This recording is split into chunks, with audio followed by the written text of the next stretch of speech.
not spending because they don't have the ability to spend. Okay. Suleiman, I see you're budding to answer that. But before you do that, we just want to understand really what happened in the morning during that protest that I mentioned earlier in regards to the death or the brutal murder of the late Albert Ojwang. Esther Diana is now joining us live just to give us an update of that. Esther, good afternoon. What really transpired and what is the situation at the CBD? All right. Thank you very much, Grace.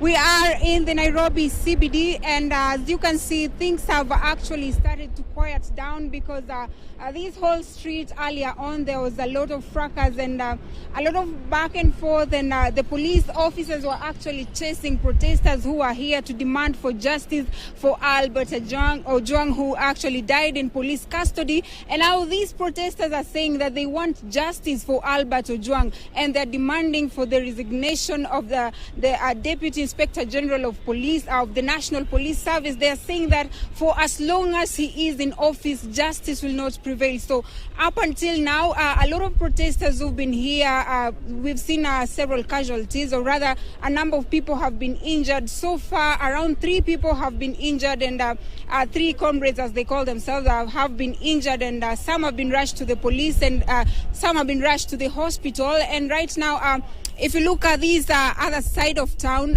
the police officers are pitching camp over here, and security is really tight all across this side of town. And also, some of the things they were saying is that they want the budget to be rescinded. They are saying that for as long as there's no justice, there will not be a budget reading this year. But that seems to have gone into a deaf ear, because right now, as we speak, the Cabinet Secretary for the National Treasury, John Mbadi, is making his way to the National Assembly to make the budget reading. And right now, we'd like to hear from...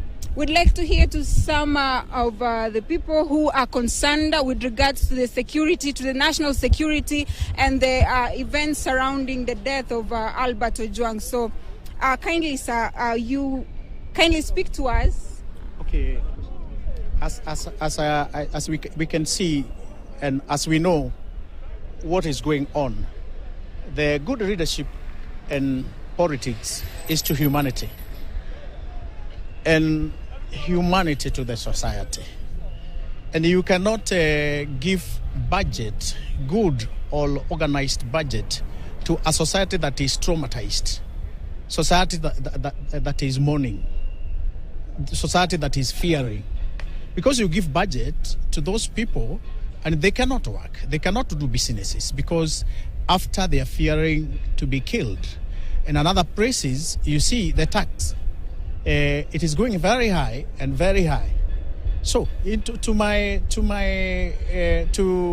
our good government or our good country, we are requesting that the government stop killing and hiding what they are doing, because we know if somebody is killed by a police, then what can you do? You cannot do business. You cannot do whatever. Entrepreneurship. You cannot do development, because you are fearing. The society itself is traumatized. Citizens are in fear. That is how we can say. All right. Thank you very much for that. And this boils down to the question of security, national security, the security of people of Kenya, and generally what it is like being a Kenyan youth today. Because the youth are saying that as the police who are lobbing tear gas and rather dispersing the protesters, they claim that the police, the ones without uniform, have actually been released to the streets. And now these youths saying as much as they are asking for justice, they are walking in fear. And so another thing is that they want this budget to be rescinded, and up until they want President William Ruto to actually come out and address the issue of Albert Ojwang, as well as the resignation of Eliud Langat. So up until then, this is the status in the Nairobi CBD. Things are looking quite grim. It is not a beautiful scene, and we hope for a quick response from the government with regards to this issue. So back to you in studio, but we'll keep you updated as more unfolds. All right. Thank you so much.